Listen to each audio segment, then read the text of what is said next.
क्या आप ये जानते हैं कि एक औरत को बच्चा ना होना, इसका रिलेशन उसके पति में होने जो इनफर्टिलिटी का कारण है वो हो सकता है।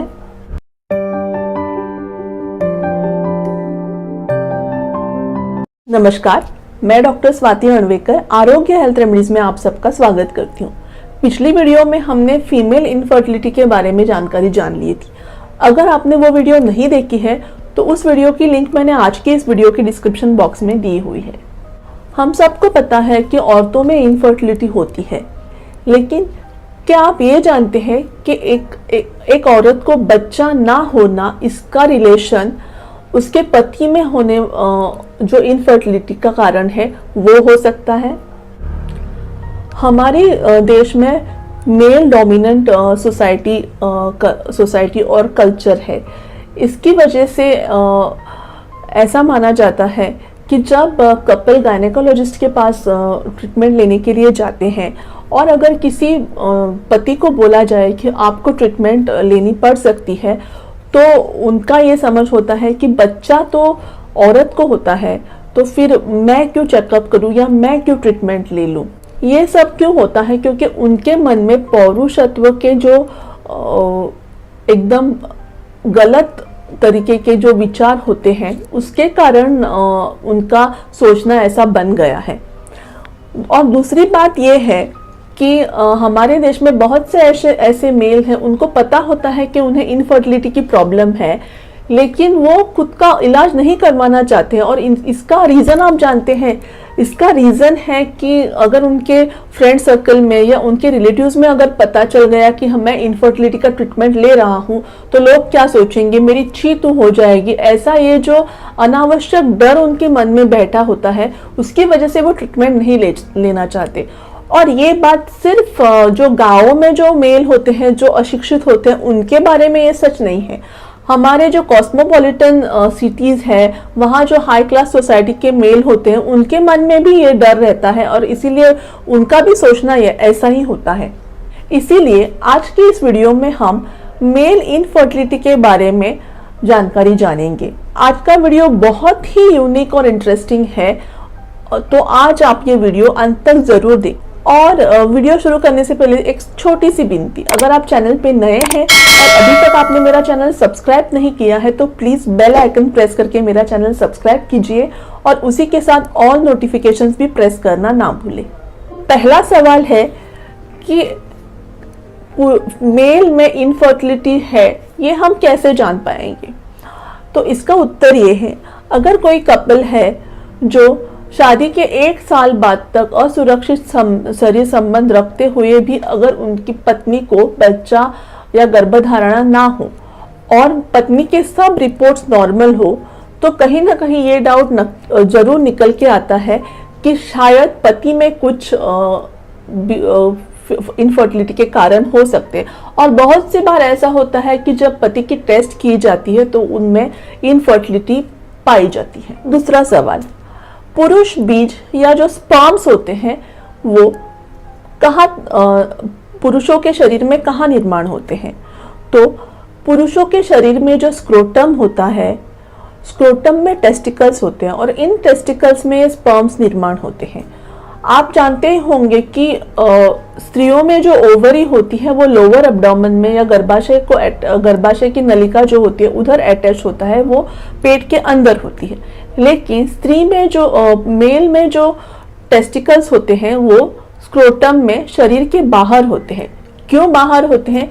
क्योंकि हमारे पेट के अंदर का जो टेम्परेचर होता है वो स्पर्म्स की निर्मित के लिए पुरुषों में सुटेबल नहीं है। क्योंकि स्पर्म्स निर्माण होने के लिए, स्पर्म्स के प्रोडक्शन के लिए टेम्परेचर एकदम लो होना चाहिए।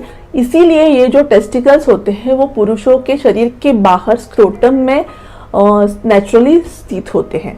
अब हम पुरुषों में वंध्यत्व के जो कारण है वो जान लेते हैं।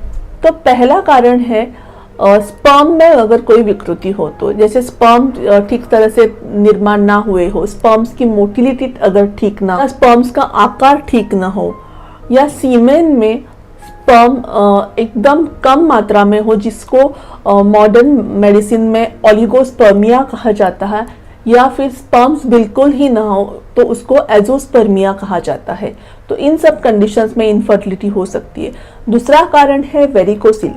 वेरिकोसिल में क्या होता है कि स्क्रोटम में जो टेस्टिस होते हैं उन टेस्टिस को ब्लड सप्लाई ब्लॉक्ड हो जाता है। उधर ब्लड सप्लाई ना पहुंच पाने के कारण उधर का टेम्परेचर बढ़ जाता है, जिसके कारण स्पर्म्स की निर्मित नहीं हो पाती। क्या कारण है रेट्रोग्रेड इजैकुलेशन।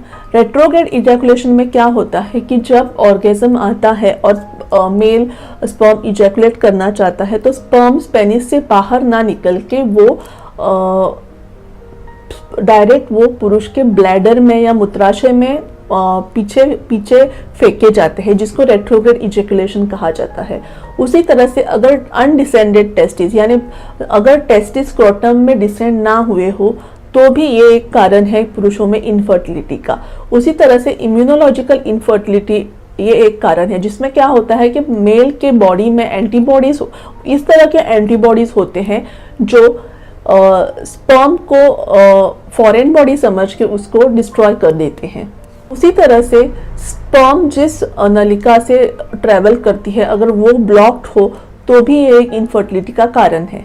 उसी तरह से पुरुषों में अगर मेल हार्मोन्स की कमतरता हो तो, या फिर वाई क्रोमोसोम में कोई एबनॉर्मलिटी हो तो ये भी कारण हो सकता है पुरुषों में इनफर्टिलिटी होने का। अगर कोई पुरुष साइकेट्रिक मेडिसिन ले रहे हो या फिर जॉइंट पेन के लिए कोई मेडिसिन ले रहे हो, कैंसर की ट्रीटमेंट ले रहे हो, हाइपरटेंशन के लिए मेडिसिन ले रहे हो, या कोई इन्फेक्शन बॉडी में हो उसके लिए अगर उन्होंने कोई मेडिसिन लिया हुआ है, इनडाइजेशन हाइपर एसिडिटी के लिए अगर कोई मेडिसिन चालू है तो ये भी कारण हो सकता है कि उनको इनफर्टिलिटी या स्पर्म प्रोडक्शन में दिक्कत आ सकती है। उसी तरह से मेल प्रोफेशन जो होते हैं वो प्रोफेशन से रिलेटेड भी इनफर्टिलिटी मेल्स में हो सकती है, क्योंकि क्या होता है कि अगर आपका प्रोफेशन ऐसा है कि जो हीट से रिलेटेड आप काम कर रहे हो, जैसे वेल्डर्स हो, शेफ हो, या फिर जो टर्बाइंस में काम करते हो जिनका कांटेक्ट टर्पेंटाइन जैसे केमिकल से आता है, पेंटर्स हो, या जो प्रिंटिंग प्रेस में लोग काम करते हैं, इनमें भी इनफर्टिलिटी बहुत ज़्यादातर पाई जाती है। अब डॉक्टर्स मेल में इनफर्टिलिटी का एनालिसिस कैसे करते हैं ये हम जान लेते हैं। उसमें क्या होता है कि वो हिस्ट्री टेकिंग करते हैं या फिर फिजिकल एग्जामिनेशन करके देखते हैं। उसी के साथ ट्रांस रेक्टल अल्ट्रासाउंड करके देखा जाता है, या फिर सीमेन एनालिसिस करके देखा जाता है, या टेस्टिकुलर बायोप्सी करके ये पता किया जाता है कि इनफर्टिलिटी है या नहीं, या फिर मेल हार्मोनल ऐसे या मेल के हार्मोन लेवल्स जो होते हैं बॉडी में वो चेक करके ब्लड टेस्ट करके ये पता लगाया जाता है कि इनफर्टिलिटी का कारण क्या है। अब मेल इनफर्टिलिटी की ट्रीटमेंट किस तरह से की जाती है ये जानना भी बहुत ही आवश्यक है। तो आज हम मॉडर्न साइंस और आयुर्वेदा दोनों में जो ट्रीटमेंट प्रोटोकॉल है वो आपको इन शॉर्ट में बताऊंगी। तो मॉडर्न साइंस में क्लोमिफेन साइट्रेट नाम का जो ड्रग है वो अगर स्पर्म काउंट लो है तो पुरुषों को दिया जाता है। उसी तरह से अगर हार्मोनल इम्बैलेंस हो या कोई मेल हार्मोन्स कम हो तो हार्मोनल थेरेपी भी की जा सकती है, और वेरिकोसिल जैसा कारण हो तो उसमें ऑपरेशन भी करवाना पड़ सकता है। अब आयुर्वेदा का भी बहुत ही प्रभावी उपयोग मेल इनफर्टिलिटी ट्रीटमेंट में होता है। तो उसमें आयुर्वेदिक जो हर्ब्स है उसमें गोक्षुर हो या कवच बीज हो, अश्वगंधा हो, शतावरी हो, इनका बहुत ही फायदा होता है। पंचकर्म उपचार में वमन, विरेचन, बस्ती, उत्तर बस्ती, नस्य, इसका भी बहुत अच्छा उपयोग होता है। उसी तरह से योगा और प्राणायाम का भी बहुत ही अच्छा उपयोग जो मेल रिप्रोडक्टिव सिस्टम की हेल्थ अच्छी रखने के लिए किया जा सकता है। तो अब इसमें हम कौन कौन से योगासन मेल रिप्रोडक्टिव सिस्टम की हेल्थ अच्छे रखने के लिए आवश्यक है ये देख लेंगे। इसमें मूलबंध, सिद्धासन, नौकासन, भुजंगासन, सर्वांगासन, सुप्तबद्ध कोणासन, पद्मासन, हलासन, चक्रासन, सेतुबंधासन, पवन मुक्तासन, ये सब योगासन बहुत ही फायदेमंद है। उसी तरह से प्राणायाम में अनुलोम विलोम, कपालभाति, भस्त्रिका, भ्रामरी, शीतली, उज्जाई, शीतकारी, ये प्राणायाम प्रकार भी बहुत ही फायदेमंद है मेल इनफर्टिलिटी में। तो अब ये सब जो जानकारी हमने जान ली है उसमें जो टेक होम मैसेज है, जो एग्जैक्ट टेक होम मैसेज है वो क्या है ये हम जान लेते हैं। तो अगर आपको इनफर्टिलिटी से निजात पानी है तो आपको अपनी डाइट और लाइफस्टाइल सुधारनी होगी। आपको खाने में खारा खट्टा नहीं खाना है, तो इसमें आप रॉ मैंगोज कम खाइए, सॉल्ट मत खाइए, चाट आइटम्स या जो बेकरी प्रोडक्ट्स होते हैं या फिर जो चिप्स वगैरह होते हैं, पिकल्स, पापड़, ये सब और सॉल्टेड ड्राइड फिश होता है, ये नहीं खाना है आपको। उसी तरह से fast food, junk food, carbonated drinks, ये आपको अवॉइड करना है। आपका डाइट एकदम हेल्दी और फ्रेश होना चाहिए। अगर आपको कोई एडिक्शन है, अल्कोहल का हो, टोबैको का हो या सिगरेट का हो, तो आपको वो कम्प्लीटली बंद करना चाहिए, क्योंकि उसका असर एडवर्स इफेक्ट आपके स्पर्म प्रोडक्शन पे हो सकता है।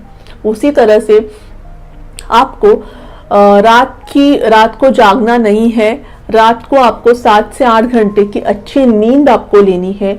उसी तरह से आपको रेगुलरली एक्सरसाइज करना है, प्राणायाम करना है, मेडिटेशन आपको करना है। उसी तरह से मेंटल स्ट्रेस लेवल्स भी आपको कम करने हैं।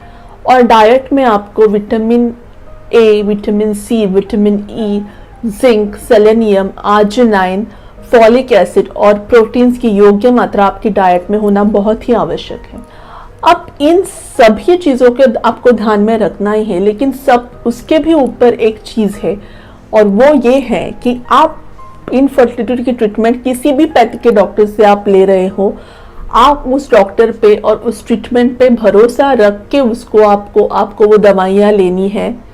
क्योंकि इनफर्टिलिटी की ट्रीटमेंट में कितना टाइम लग सकता है ये कोई भी नहीं बता सकता, क्योंकि उसमें आपको बहुत ही पेशेंस रखना होता है।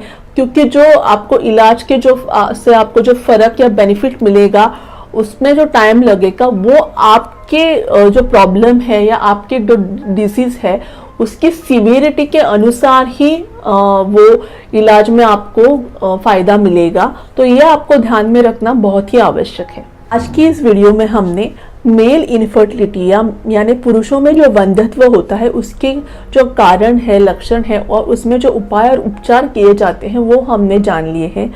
अगर आज का ये वीडियो आपको पसंद आया हो तो इसे ज़्यादा से ज़्यादा लाइक करें, शेयर करें, इस पर कमेंट्स करें, और उसी के साथ आरोग्य_health_remedies ये मेरा इंस्टाग्राम पेज और आरोग्य हेल्थ रेमेडीज ये मेरा फेसबुक पेज फॉलो करना ना भूले, क्योंकि उस पर मैं टाइम टू टाइम इंग्लिश और मराठी में हेल्थ टिप्स पोस्ट करती रहती हूँ। आज के लिए इतना ही। अगले हफ्ते फिर ये एक इन्फॉर्मेटिव वीडियो लेके फिर से मिलेंगे। तब तक अपने और अपने परिवार का ख्याल रखिए, और आज का ये वीडियो देखने के लिए आपका बहुत बहुत धन्यवाद।